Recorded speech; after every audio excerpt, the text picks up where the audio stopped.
Kanina nabasa na yung ating text sa Magandang Balita Biblia Translation. So, ngayon ulitin ko po ang ating text. Pero this time sa ABTAG 2001 translation version. And meron kayong mga Bibles dyan. Maaaring samahan niyo uli ako. Magbasa.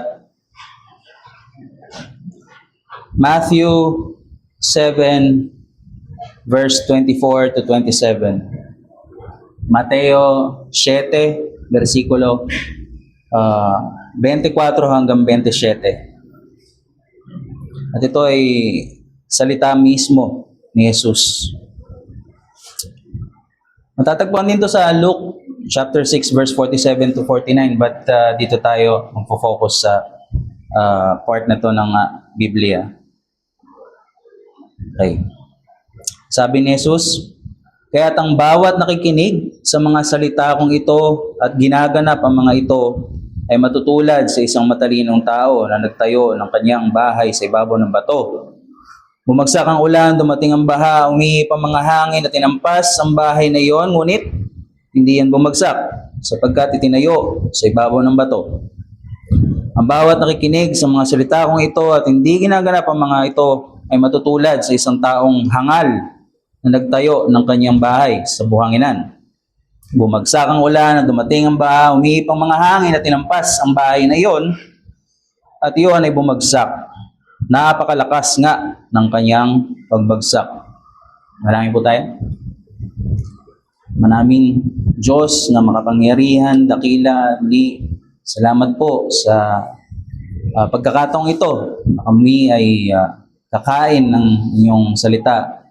Nawa ay gabayan nyo kami ng iyong banal na espiritu. Mga makikinig ay bigyan ng pangdinig na siyang epektibo, na siyang mag-a-activate po ng kanilang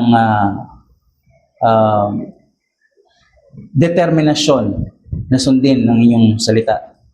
At ako naman po ay gamitin nyo na maging faithful po nawa sa paglalahad nito sa kanila. Muli, salamat po. Patawad po sa aming mga kasalanan. In Jesus Christ's name, amen. Bago ako umuwi mula sa Saudi Arabia, merong isang mega project sa Jeddah na although hindi ko nakita yung project na yon, pero ang mga narinig ko, hindi pa kasi ganun ka galing ang Google that time. Merong ginagawang mataas na building, no?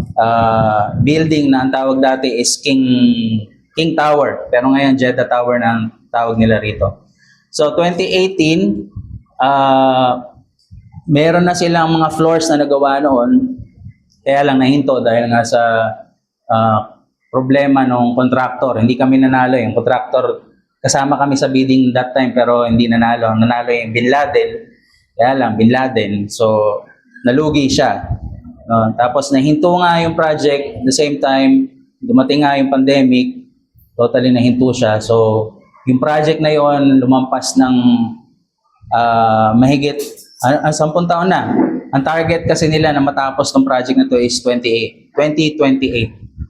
So ngayon, marami ng floors daw nagawa doon sa building na yon at ang goal is malampasan yung Burj Khalifa. So yun yung magiging pinakamataas na building sa buong planeta, no? 1 kilometer, I think. Isang mataas. Now, ito ay itinayo sa coastline ng Jeddah kasi ang Jeddah malapit sa dagat. And nung time nga na may bidding, sabi, tinetest pa yung lupa kasi nga kailangan matatag yung lupa na tatayuan ito. Imagine, no, na gaano kaya kalalim yung hinukay ng mga tao rito para ma-sustain yung bigat at taas ng building na to, no? Gaano kaya kalalim, no? Yung pag-aaral ko dati, sabi, kailangan kung gaano kataas yung building, dapat ganun din kalalim yun. Mahirap naman siguro maghukay ng 1 kilometro pailalim, di ba? Pero, mga kapatid, mga kaibigan, no? Kung ikaw magpapatayo at hindi ko in-expect na kayo ay magtatayo ng building bawat isa, papatayo kayo ng bahay, ano yung pinaka-importante? Ano yung pinaka-una mong i-consider? Yung bang kailangan maganda yung design, pintura, or interior? Siyempre hindi. Based dun sa aking naikwento sa inyo, ang pinaka-importante is yung pundasyon. So, kahit gaano kaganda ang bahay na ipinatatayo mo, kung mali yung pundasyon, kung mahina yung tinutuntungan nito, sigurado in time babagsak ito. Kaya ito yung punto ni Jesus dito sa ating passage ngayon. Hindi lang tungkol sa bahay. Ito ay tungkol sa buhay ng tao. Ito ay tungkol sa buhay mo. Kaya meron akong tanong at during this message, marami akong tanong. At sisimulan ko rito sa tanong na to. Saan nakatayo ang pundasyon ng buhay mo ngayon? Now, bakit ba tayo may mga gantong question? Lagi natin tatandaan na wala dapat na mga gantong mga question kayong maririnig kung hindi sana tayo nalaglag bilang tao, no? Tandaan natin na we are all fallen. We have this condition na dahil bumagsak si Adan, si Adan, yung time niya, minana natin tong nature na to. Meron tayong problema. At lagi natin tatandaan na itong problema nito kasama yung pagiging rebelde natin. Dahil sa kasalanan, no? We are nature by nature ay rebellious. At sa nga rito is that tayo, meron tayong habit na makinig sa salita ng Diyos, pero hindi tayo sumusunod. So, nakikinig tayo ng mga sermons, laman tayo ng Bible studies, nanonood ng podcast, at sa iba, no, laman din ng revivals. Yung mga revivals na yan, pero walang pagbabago. No? Tayo minsan meron tayong sinasabi na alam natin ang Biblia from cover to cover, nabasa natin.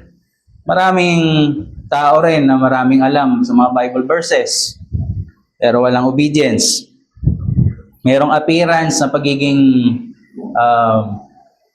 religyoso, laging laman ng church.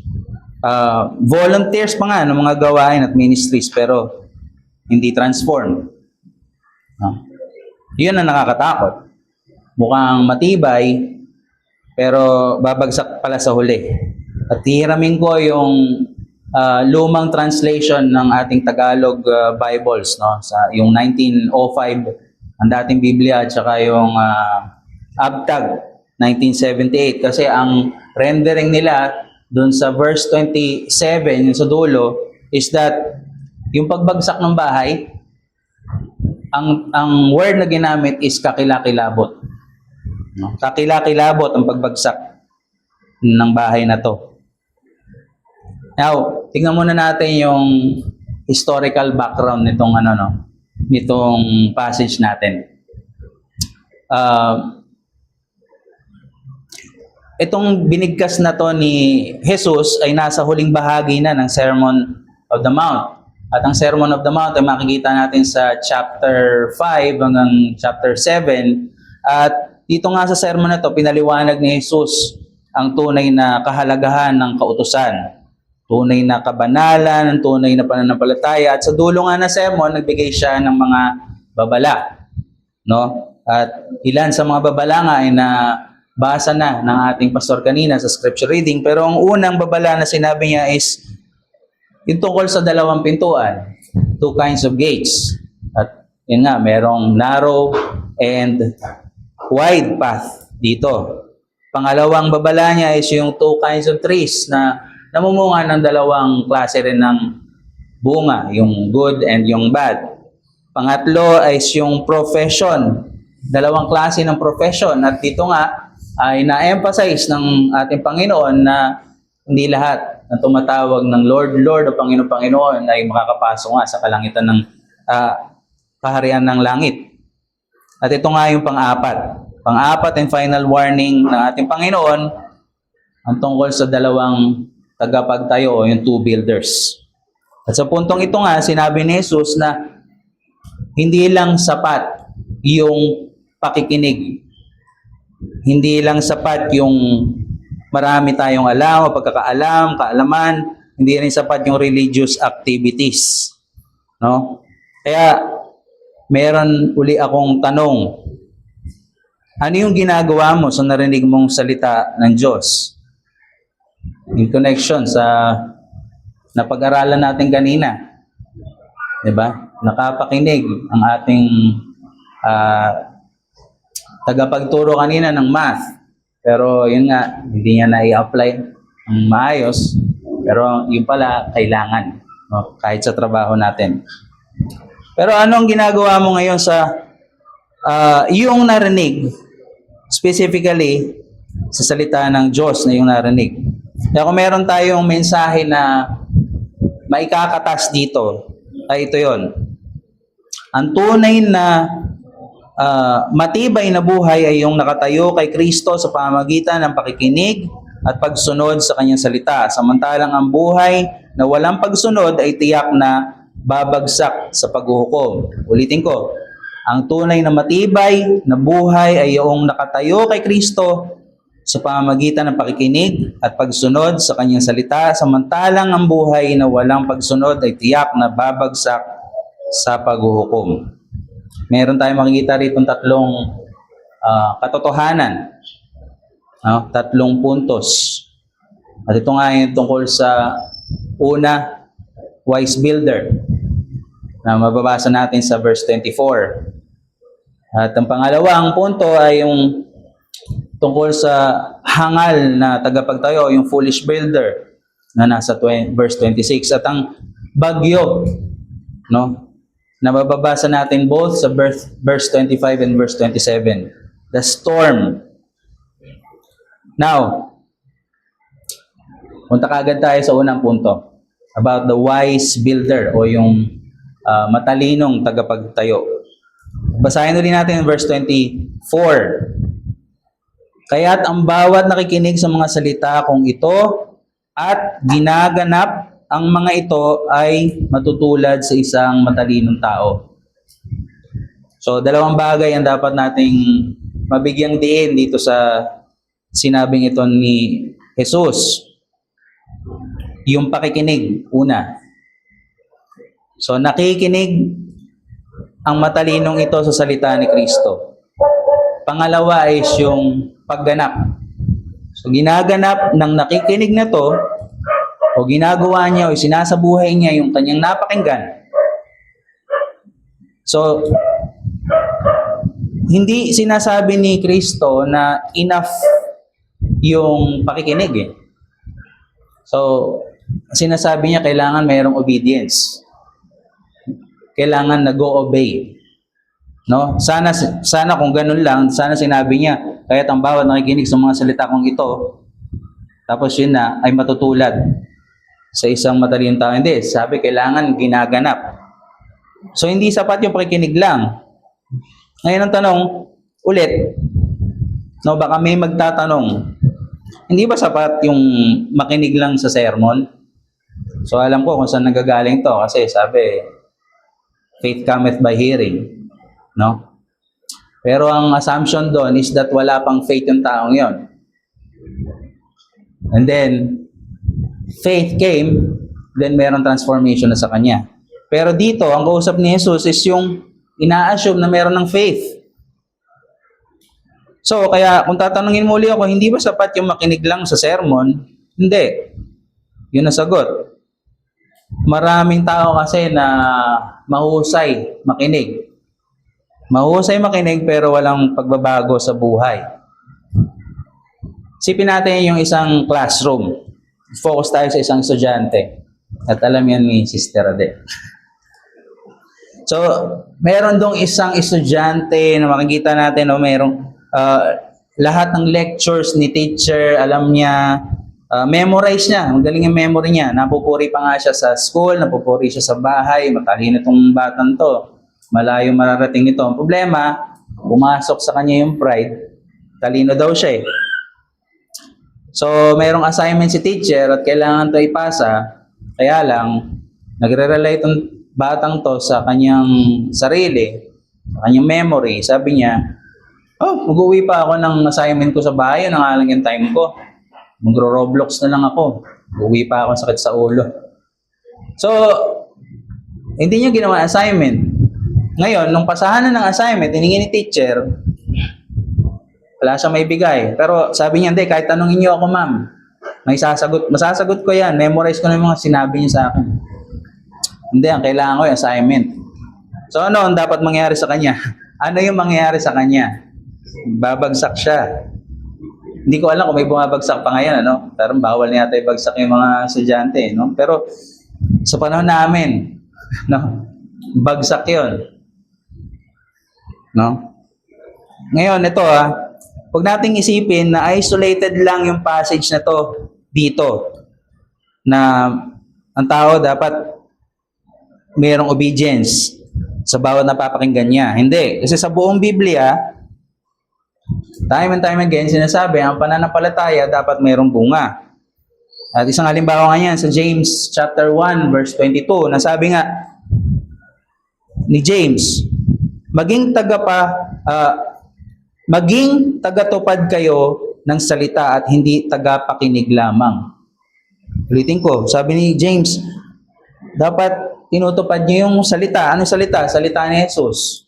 Salita ng Kristong si Jesus at hindi tagapakinig lang. Kasi kung gano'n ang ginagawa ng tao, sabi nung part ng verse na yon, dinadaya ninyo ang inyong mga sarili. Niloloko niyo yung sarili niyo kung nakikinig lang kayo tapos hanggang doon lang. Di ba? So, dapat mayroong obedience. Now, huwag kayong magkakamali na baka sinasabi ko to kasi naniniwala ako sa work-based salvation. Napag-aralan natin to, hindi work-based ang ating salvation. Ang obedience ay hindi paraan para maligtas ang tao. Alam na natin yan. Pag-aralan natin yan, babad na tayo dyan. Ito ay, ang obedience ay ebidensya na ikaw ay naligtas. Yun. You obey because you want to. You enjoy doing that. Because you love the person who asked you to do that. Actually, not asking you. Hindi ka binibigyan ng payo na, ito dapat gawin mo, suggestion ko. Hindi. He's commanding us, bawat isa tayo sa atin. So, ang tunay na nakakilala kay Kristo is dapat nagbabago yung buhay. Masasabi natin, parang ang tao na parang puno siya, no? Baka may mag-argue sa akin, meron kasi mga punong hindi namumunga. Katulad daw ng male ginkgo, hindi raw ay namumunga at may iba pang ano. Pero generally speaking, ang puno dapat namumunga kung buhay yan. At kung hindi yan namumunga, maaaring mamamatay na yan o kung hindi patay na. At ang punong patay na, anong silbi pa niya? Kahit puno, kahit ibon, hindi yan dadapuan eh. So ang puno na patay na, ang pinakamagandang gawin dyan is putulin na lang at gawin panggatong.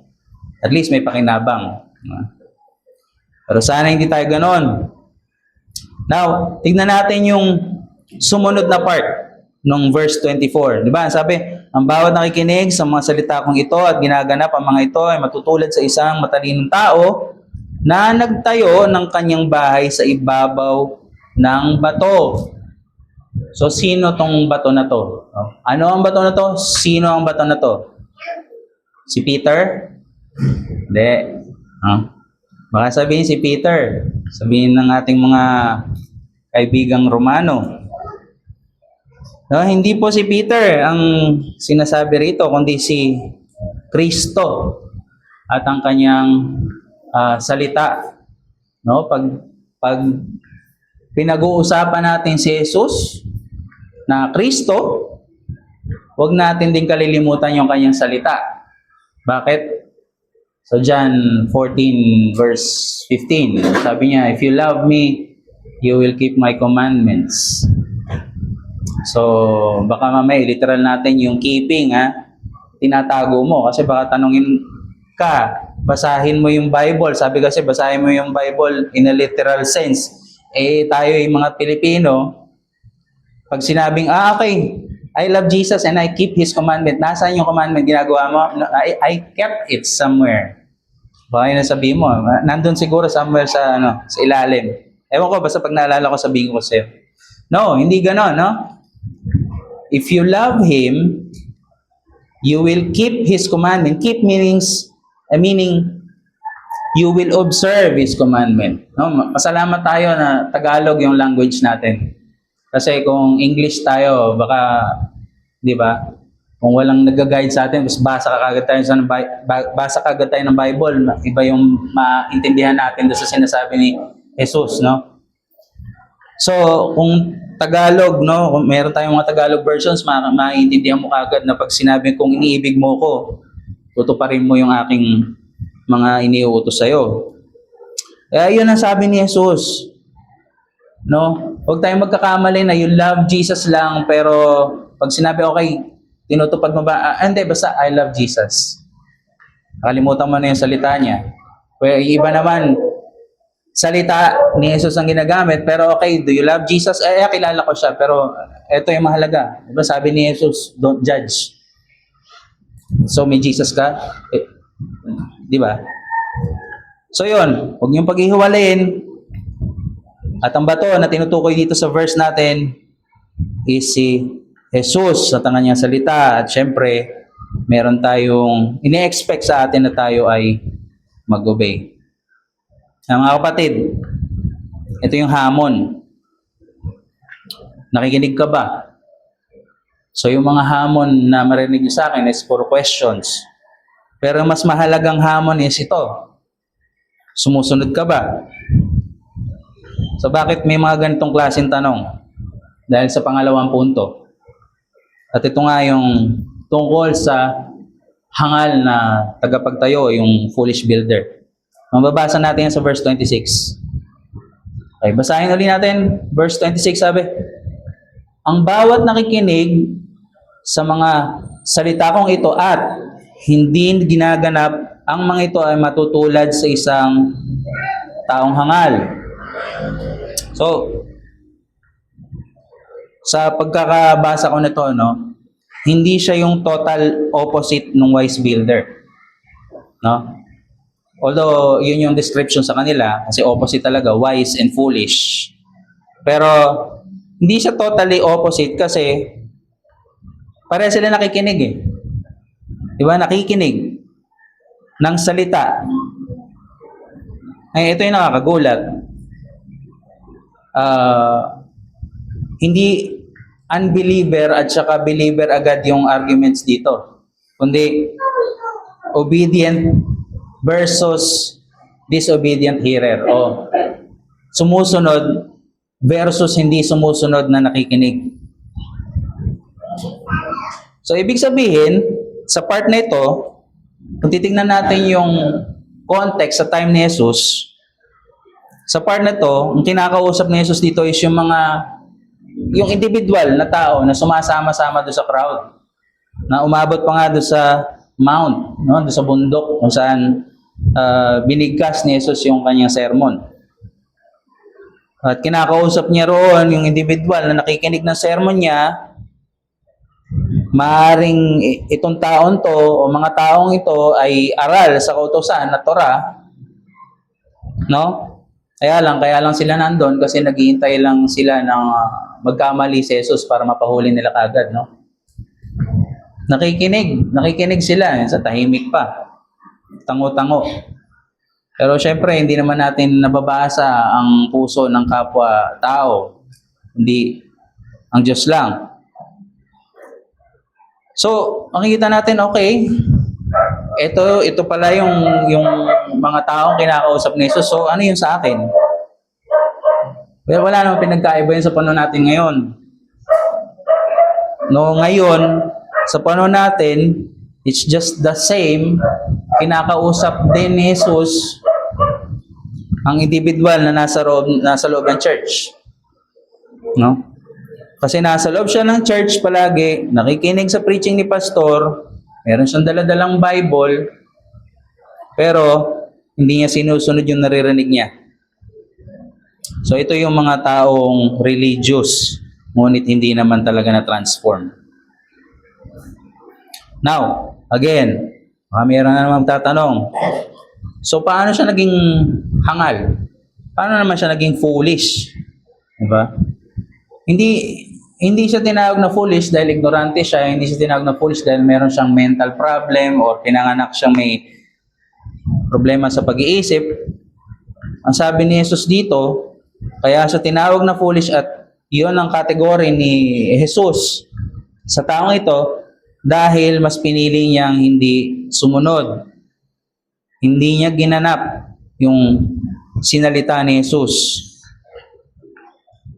So parang yung uncle ko na nurse, no, matagal siya nag-aral sa kanyang nursing.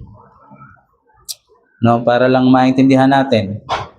Supposedly dapat maalam siya sa kalusugan, no? Kaya lang iba yung ginagawa niya. Alam niya bawal ang junk food, alam niya bawal uminom palagi, mga bisyo at kung ano-ano, alam niya dapat nag-exercise, no? Kaya lang, hindi niya ginagawa yung dapat niyang gawin, ginagawa niya yung, hindi niya ginagawa yung dapat niyang gawin, ginagawa niya yung mga dapat na hindi niya ginagawa. Okay? So, ano nangyari sa kanya? Ano yung resulta? Nasira yung katawan niya. So, that time, pandemic, namatay siya. I heard colon cancer siya, tapos nagkaroon pa ng komplikasyon sa baga, kasi nga, sisigarilyo rin. So yun, maalam siya, ang tagal ng pinag-aralan niya sa nursing, tapos na-practice niya pa. No, nakikita na napapractice niya, pero hindi niya ginagawa yung dapat niyang gawin. Nasira siya, namatay siya. Ngayon, ano ba pinagsasabi mo? Kaya Anthony, basta sa akin, mahalaga, mabait ako, okay na. Basta ako, wala akong sinasagasaan. Okay na. Minawalisan ko yung bakuran ng kapitbahay ko, hindi ako tatapon ng basura. Wala akong inaaway. Okay na yun. Pero ayon kay Kristo, hindi sapat yung moral life kung wala ang obedience sa kanyang salita. Now, itong mga foolish builder na to, itong foolish na builder na to, ang tinutukoy dito ni Jesus, is yung religious, yung laman ng templo, laman ng sinagoga, knowledgeable. Paano natin ganun din? Religious, churchgoer, knowledgeable, aral sa Biblia. Kaya lang, kinakausap ni Jesus dito is yung mga tao na again, baka marindi na kayo sa naririnig nyo, nakakapakinig pero hindi sumusunod. Sa kanya, para kay Jesus, kung walang tunay na submission sa kanya, walang pundasyon. At ito nga, kanina, ang foundation ng matalino is yung solid rock. Ngayon, dito sa verse 26, ang foundation ng taong to is buhangin. No? Kaya babasahin ulit natin, ang bawat nakikinig sa mga salita kong ito at hindi ginaganap ang mga ito ay matutulad sa isang taong hangal na nagtayo ng kanyang bahay sa buhangin. Hangal talaga to kasi nagtayo ng bahay sa buhangin, di ba? Pero tignan muna natin bakit ito yung ginamit ni Jesus, kasi isipin natin, wala naman talagang tao magtatayo ng bahay sa beach, di ba? Malambot yung buhangin doon. Yung buhangin na inisip natin yung ginagamit sa construction. Malambot talaga yon. Pero tignan natin yung context again. Kasi yung Sea of Galilee, ito yung natural setting para sa talinghagang ito. No? Sa Sea of Galilee, hindi palaging naulan doon. No, hindi umuulan at sa panahon ng tag-init, yung buhangin sa paligid ng Sea of Galilee na nakapalibot dito, pag tag-init, parang bato kung tumigas yung ibabaw niya. Pero sa isang matalinong tao, sa panahon ni Jesus, isang matalinong tagapagtayo, alam niya yung gagawin niya kung siya man ay mangangailangan na magtayo ng bahay dito, kailangan niyang maghukay ng 10 feet na lalim or at least 3 meters ang lalim, or kung hindi pa niya naaabot yung bedrock, kailangan pa niya maghukay pa na maghukay. O kung talagang wala siyang mahukay doon, kailangan niya umalis doon. No? So yun yung matalino. So alam niya na ito lamang yung paraan upang makapagtayo ng istruktura sa pundasyon na kayang mag-withstand sa torrential rains. Kasi, di ba sabi ko, hindi laging umuulan sa Sea of Galilee. Pero umuulan, katulad sa Jeddah. Pag umulan doon, grabe. Yung aming accommodation, ano pala yung catch basin. Pag umulan, andyan na kagad yung flash flood. No? Talagang baha. Yung, nasa building kami. Yung ground floor, lampas tao. So, ganun ang ganun yung pinipicture ni Jesus doon sa mga tao. Kaya yung mga taong kausap ni Jesus dito, naiintindihan yung sinasabi ni Jesus. Na okay, oo nga, totoo, tumitigas nga yung yung buhangin dito na parang bato. And mind you, kilalang kilala yung lugar na to, dito sa Galilee, na pag nagsimula ng umulan, malakas talaga. At kayang-kayang magdulot nga ng mapaminsalang baha. Ngayon, okay, naintindihan natin, ito yung buhangin na ginamit na word ni Jesus. Ano naman to sa akin? So, itong buhangin o pundasyon na buhangin na mas pinili ng foolish na taong ito is yung mga false foundations na ino-offer ng mundong ito sa atin, mga tao. Ano ba to? Yung self-reliance, sariling kabutihan, religion, no? Baka akala natin na pagkabilang na tayo sa isang religion, okay na tayo, di ba? Sitting pretty na tayo. Moral life, di ba? Yung sinasabi ko kanina, kailangan mabait lang. Or yung success nga, material success o kung anumang klaseng success na meron sa mundong ito. And popularity, lalo na sa mga influencers, no? Ito, merong mga appearance na matibay sa simula. At ito ay masaya sa simula, di ba? Sabi nga ng nakita akong post na nakaraan, always choose happiness. Always choose happiness. Regardless kung nakakasira ba yon sa sarili niya o nakakasira ba yon sa ibang tao o sa spirito niya. Always choose happiness, sabi. Pero itong mga gantong klaseng foundation, hindi ito tatagal. Bagamat, kung titignan natin, yung bahay ng matalino at yung bahay ng hangal ay mukhang matibay sa simula, parehong ligtas sa mahabang panahon, no? Pero pag dumating yung bagyo na siguradong darating, makikita natin yung pagkakaiba ng dalawa. At makikita natin na sinabi rito rin ni Jesus na yung bahay ng hangal ay lubos, yung pagbagsak. So gayon din yung buhay ng taong nakakarinig ng salita ni Jesus ngunit hindi naman gumagawa ng nararapat na aksyon bilang tugon.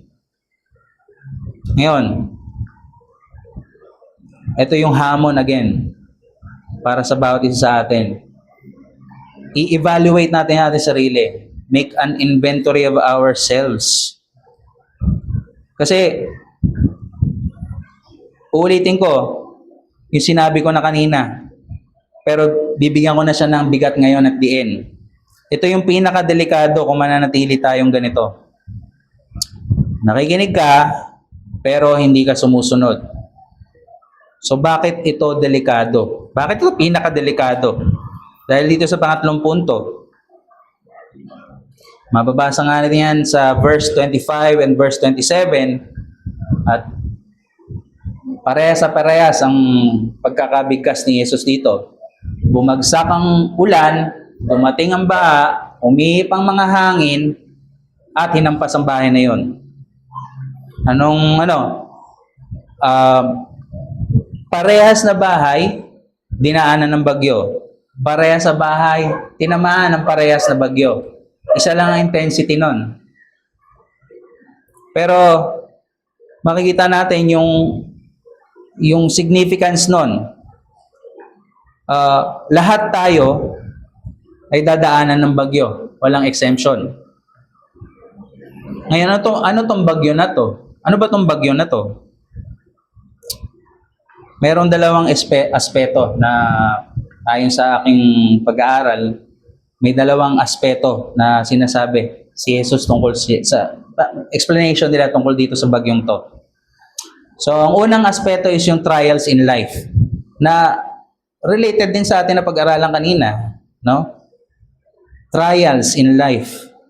Yung mga pagsubok sa buhay ng tao. Suffering, difficulties, di ba?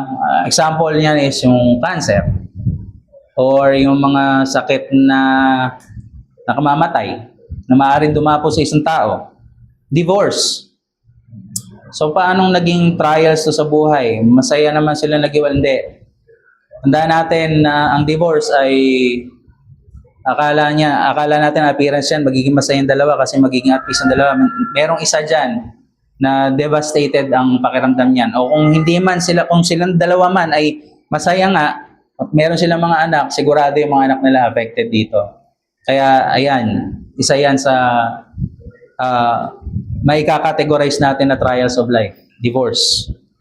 At syempre yung death of loved ones. Nakita natin yan sa mga tao na pagka namamatayan, grabe, di ba? At sinasabi pa nila, susunod sila. Susunod sila sa hukay. At dito nga, kapag dumating yung mga ganitong pagsubok sa tao, may expose yung pundasyon niya sa buhay niya. Now, di ba, sabi nung ating dito sa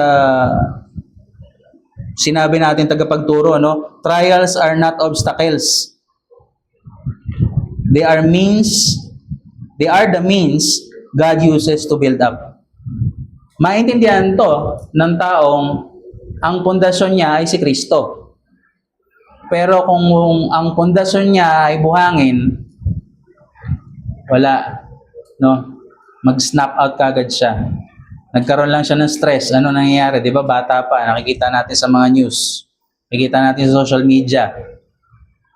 Di ba hinahanap ng tatay tapos nandun na pala sa warehouse.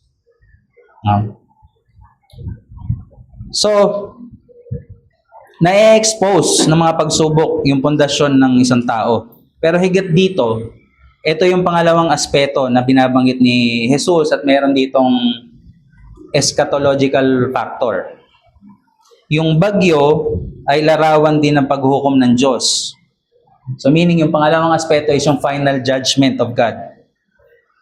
Kaya sa huling araw, darating ang araw na yon, sigurado, lahat ng tao ay haharap sa Diyos. At sa araw na yon, hindi mahalaga kung gaano ka kayaman, gaano ka kasikat, gaano ka kareliyoso, at hindi rin yung tanong na religious ka ba?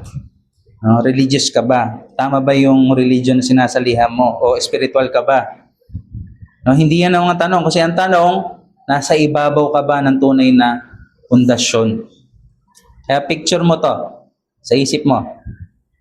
Dalawang bahay na winika na ni Jesus at nasa text natin. Yung isa na natiling nakatayo, parehas ang bagyo. Tandaan natin bumagsak ang ulan, dumating ang baha, umihip ang mga hangin, hinampas ang bahay na yon. Nanatili siya nakatayo, hindi siya bumagsak, sabi ng verse 25. At yung isa naman, bumagsak, same again, bumagsak ang ulan, dumating ang baha, umihip ang hangin, hinampas ang bahay na yon. Pero ano nangyari? Verse 27, bumagsak, napakalakas nga ang kanyang pagbagsak. Sa ibang translation, kakilakilabot ang pagbagsak. Nakita na tayo ng ganon, di ba? Tabing ilog, umapoy ilog, up and down yung bahay, kinain ng ilog yung bahay. So, hindi bagyo ang dahilan kung bakit nanatili yung isa at bumagsak yung isa. Baka inisip natin, mahina kasi yung bagyo, kaya nakatayo pa yung isa Or malakas yung bagyo, kaya masyado malakas yung bagyo, kaya bumagsak yung isa. Hindi, parehas ang intensity ng bagyong yun. So nanatili ang isa, bumagsak ang isa dahil sa pundasyon. At yun nga, ang pagbagsak ng bahay ng hangal ay larawan ng eternal destruction. Again, just to remind ourselves, sino ang bato? So sa buong Biblia, tinatawag si Kristo na cornerstone, foundation, rock of salvation. So hindi lang teachings ni Jesus, kundi si Jesus mismo, yung bato. Maaaring merong mag-argue rin sa akin na foundation, ginamit kong word. Sabi, ang foundation ng church ay ang mga apostles. Totoo naman. No? Sabi rin niya ni R.C. Sproul. Pero kung titignan natin, kung nakapag-observe na kayo ng paghuhukay ng may ginagawang bahay, ang una talaga nilang inuhukay is yung pamposte. Laging yung 4 na kanto. Malalim yung hukay nun. Hukay yung minsan lampas tao. Yun yung cornerstone. Wala pa ako nakita naghukay ng para sa pader agad. Yung kagad. Yun muna. No, kaya lumalabas, yung foundation ng foundation, which is yung cornerstone nga, si Jesus. No?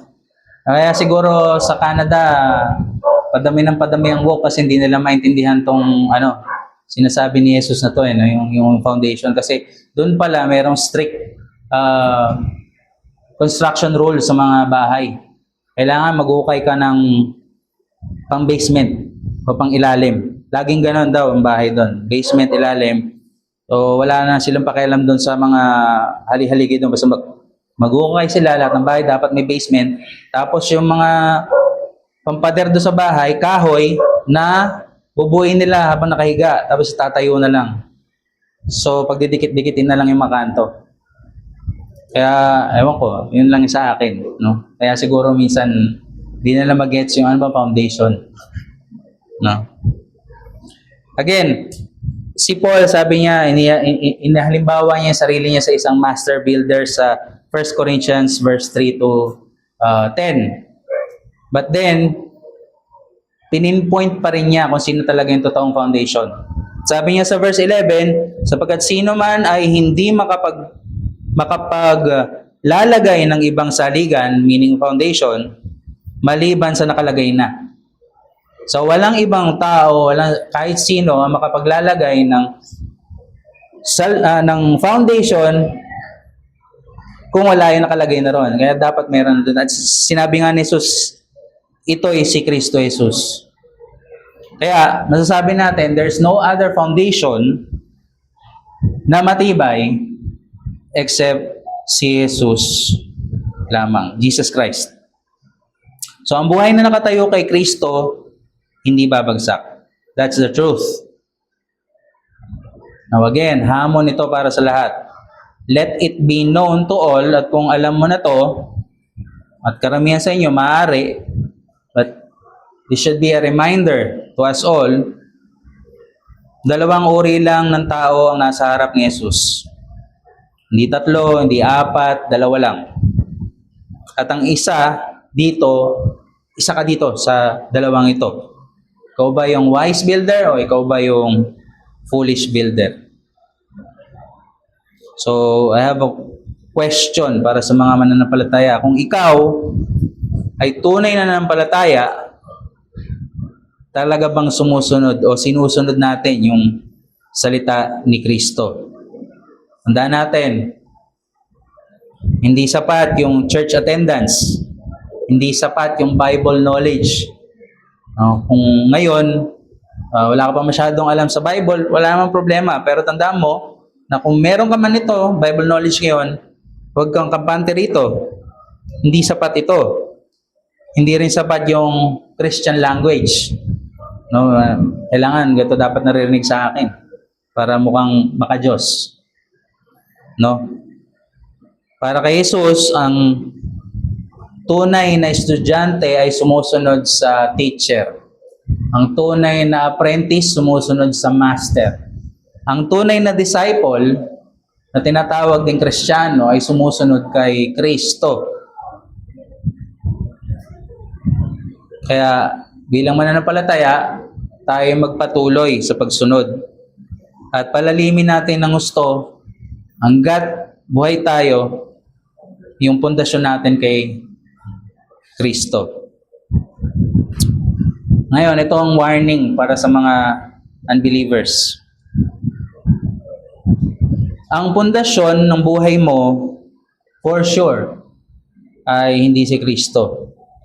Pero, mula na nagsimula tayo, binasa natin yung text, malinaw ang babala ni Jesus, ng Panginoon natin.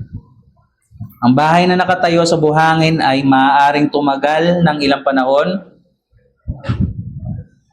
Ang buhay mo maaaring mukhang maayos ngayon, pero darating yung bagyo. And we are not just talking about trials in life. Yung bagyo na huling araw, no? At kapag dumating yon, hindi nakatayo sa Kristong si Jesus ang buhay mo, huli na para magpalit ng pundasyon. Ngayon, mga kapatid, ito yung dapat nating maintindihan. Hindi tayo above everyone else dahil naging Christian tayo is mataas tayo, no? Ang totoo, lahat tayo ay parang foolish builder din. No? At some point, pinili natin yung sarili nating daan. Hindi tayo sumunod sa Diyos, hindi tayo nagkaroon ng perfect obedience sa Diyos. Sabi nga ni Paul, di ba? All have sinned and fall short of the glory of God. Pero si Kristo dumating, hindi siya bigla na lang lumitaw. Pinanganak siya ng isang birhen. And then He lived in perfect obedience, namatay para sa ating kasalanan, nabuhay muli para bigyan tayo ng bagong buhay. At ngayon, naintindihan natin na sino man ang sumampalataya sa Kanya ay magkakaroon ng bagong puso. At ngayon, meron tayong bagong puso. Isang puso na handang sumunod. Kaya ito ang appeal ko sa bawat isa sa atin. Suriin natin maigi yung ating pundasyon. No?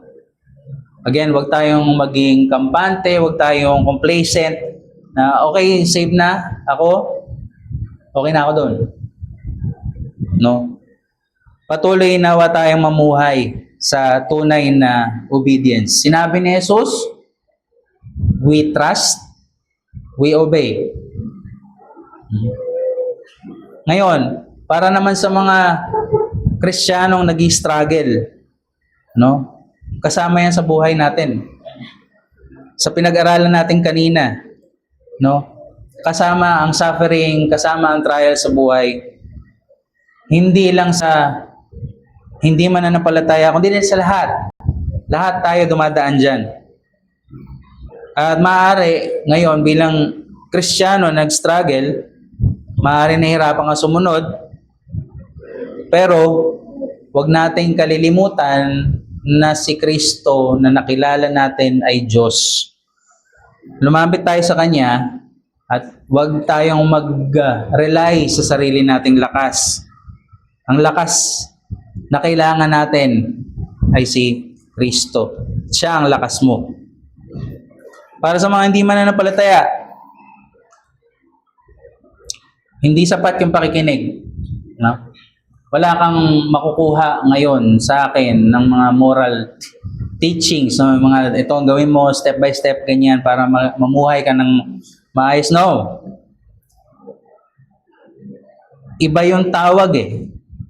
Lahat tayo tinatawag at ikaw na hindi naman palataya, tinatawag ka. Napakinggan mo ngayon pero hindi sapat yon. Meron ka religion ngayon, hindi sapat yung religion mo ngayon. Baka nga mali pa eh. Ang kailangan mo yung Kristo na itinuturo ng Biblia. Kailangan mo si Jesus.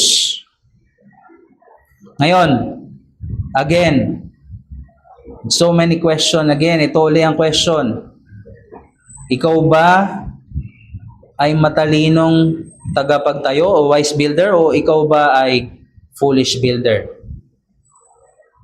Yun ang personal kong tanong sa bawat isa sa inyo. Pero this is not a question about labels, ha? This is a question about life. Buhay ang pinag-usapan natin dito. Kaya tandaan natin, again, si Kristo ay dumating upang iligtas ang mga makasalanan. Hindi lang siya tumambay dito para maranasan na maging tao. No, hindi lang siya nakipagkwentuhan sa mga tao, nagparty, no? Pag inanyayahan siya, hindi siya kumain lang ng kumain. Ginawa niya, namuhay siya bilang perpektong tao na inaasahan sa atin. Pero hindi natin yung nagawa. At yun nga, makasalanan tayo, nag-exercise pa tayo ng kasalanan natin. Pero anong ginawa ni Jesus? Siya ang tumanggap ng parusa ng kasalanan sa krus. At ang sino man magsisi, ito ay pagtawag na merong karampatang tugon. Sino man ang magsisi at sumampalataya sa Kanya ay magkakaroon ng buhay at matibay na pundasyon. Mga kapatid, darating ang bagyo. Maaaring hindi ngayon, pero sigurado itong darating. At sa araw na yon, lahat ng tinatago ng bawat isa sa atin ay may hahayag. Kaya ngayon pa lang, siguraduhin natin, siguraduhin mo na ang buhay mo nakatayo kay Kristo. At ngayon, kung yan ay ginagawa mo na, naalala yung kanta natin kanina, Solid Rock, no? Magiging confident na tayong awitin ang hymn na to. No? Anong sabi ng last stanza? When He shall come with trumpet sound, oh, may I then in Him be found, dressed in His righteousness alone, faultless to stand before the throne. Oh, Christ, the solid rock I stand. All other ground is sinking sand. All other ground is sinking sand. Kaya maging handa tayo. Dahil hindi natin alam kung kailan darating ang araw ng Panginoon. At kung meron man kayong maaalala, at sana, no, hindi ko mainaasahan na maalala nyo lahat ng sinabi ko mula kanina, pero meron kayong maalala, ito iiwan ko sa inyo. Tandaan sana ninyo at maging maging alingaw-ngaw sa inyong tenga sa buong linggong to. Hindi ang ganda ng bahay ang magliligtas sa iyo, kundi ang matibay na pundasyon, at ang pundasyon na iyon ay si Kristo lamang. Manalangin po tayo. Manaming Diyos, muli, salamat po sa aming napakinggan yung umagang ito. Nawa, ang mensaheng ito ay hindi lang manatili sa tenga ng bawat isa, kundi magkaroon ng drive sa bawat isa sa amin na tumugon ayon sa kagustuhan ng aming Panginoong Hesus. Kung totoong minamahal namin siya, sabi nga niya, dapat tinutupad namin ang kanyang mga salita. At tulungan niyo po nawa kami ng inyong banal na Espiritu. Muli, salamat po sa banal na pangalan ng aming Panginoong Hesukristo. Amen.